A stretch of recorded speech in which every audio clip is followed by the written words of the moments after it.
3 महीने का वेटिंग है, लेकिन आप ब्रोकर को कहिए आपको शाम का जो है कंफर्म करा देगा।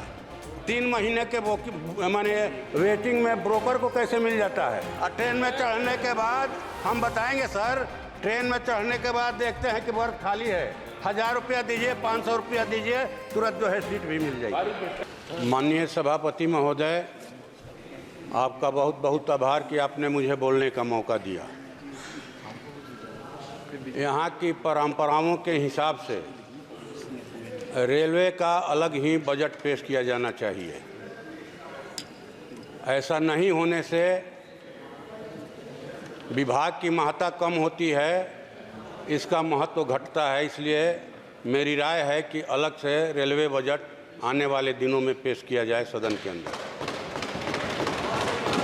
दूसरी बात, रेलवे का जो अंधाधुंध निजीकरण किया जा रहा है, इस पर रोक लगाया जाना चाहिए। पूंजीपतियों की दिलचस्पी मुनाफे में है, रेल यात्रियों की सुरक्षा और उनकी सुविधाओं को बढ़ाने में नहीं है। महोदय, हम लोग पिछले दिनों से देख रहे हैं कि जो जनरल बोगियां हैं उनको कम किया जा रहा है। जनरल बोगियां 12-12 की तादाद में होती थी, लेकिन उनको कम किया जा रहा है और आपको कटिहार से, मुजफ्फरपुर से, पटना से रेलों में माने कहा जाए कि भेड़ बकरियों की तरह माने ठूस ठूस करके यात्री जो है सफ़र कर रहे हैं। तो इस पर रोक लगे, रेलवे की जनरल बोगियों को बढ़ाया जाए और सुरक्षा के उपाय किए जाएं, यात्रियों की सुविधाएं बढ़ाई जाएं। 3-3 महीने की वेटिंग मिलती है महोदय, 3-3 महीने की रेलवे में। दावे बहुत बड़े बड़े किए जा रहे हैं, विकास के बजट बढ़ गया, लेकिन उस बढ़े हुए बजट का क्या फ़ायदा जब आम आदमी भेड़ बकरी की तरह जो है यात्रा करे? ये इसका क्या फ़ायदा महोदय? इसलिए हम तो कहते हैं कि हम लोग तो देखे हैं, हम जब जनरल बगी में भी सफ़र किए हैं हम लोग, कि 3 महीने का वेटिंग है, लेकिन आप ब्रोकर को कहिए आपको शाम का जो है कंफर्म करा देगा। 3 महीने के माने वेटिंग में ब्रोकर को कैसे मिल जाता है? और ट्रेन में चढ़ने के बाद हम बताएंगे सर, ट्रेन में चढ़ने के बाद देखते हैं कि बर्थ खाली है, 1000 रुपया दीजिए, 500 रुपया दीजिए, तुरंत जो है सीट भी मिल जाएगी। तो सर मेट्रो का नहीं जाए, गड़बड़ा जाऊंगा मैं।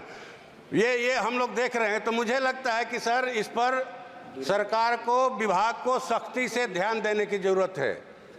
ये लाइफ लाइन है तो किसकी लाइफ लाइन? इलीट क्लास की लाइफ लाइन कि आम आदमी की लाइफ लाइन? आम आदमी की लाइफ लाइन बनाइए रेलवे को, उनकी सुविधाएं बढ़ाइए, उनकी सुरक्षा बढ़ाइए, ये होगा। और मैं समझता हूं कि निजीकरण पर रोक लगेगा तभी नौकरियां भी मिलेंगी।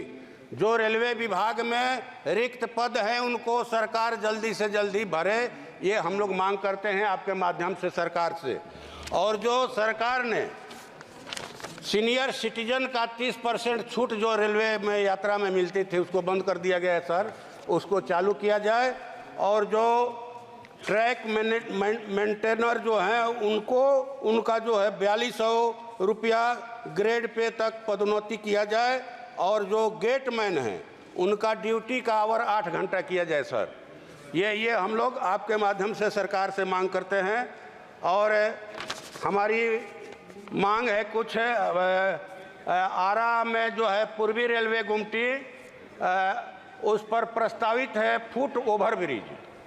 52 गांव का तापा है संदेश ब्लॉक में, और गोढ़ना रोड है, ये मिल रोड है। वहां के व्यापारी मैंने कहिए कि बंद हो जाने से गुमटी भारी परेशानी में है, बैठकर दुकानों पर माछी मारते हैं, उनकी दुकानें बंद होने के कगार पर हैं। ये प्रस्तावित है ओवर ब्रिज, इसलिए आपके माध्यम से सरकार से मांग करते हैं कि जल्द से जल्द उसको शुरू किया जाए। और आरा सासाराम जो रेल लाइन है उसका दोहरीकरण किया जाए। और आरा भभुआ रोड से मुंडेश्वरी स्थान तक का जो रेलवे लाइन बनना है, जिसका सर्वे भी हो गया है, उसको शुरू करवाया जाए सर। और राजधानी एक्सप्रेस का स्टॉपेज नहीं हम लोग के यहाँ, उसका स्टॉपेज दिया जाए। और अंत में बात ये कहेंगे सर कि जो कोरोना काल में ट्रेनें बंद कर दी गई हैं उनको शुरू किया जाए, या जिन स्टेशनों पर कुछ ट्रेनों का ठहराव बंद हो गया है, उसको फिर से चालू किया जाए। और इसी के साथ मैं आपका धन्यवाद करता हूं सर, आपने मौका दिया। धन्यवाद जी।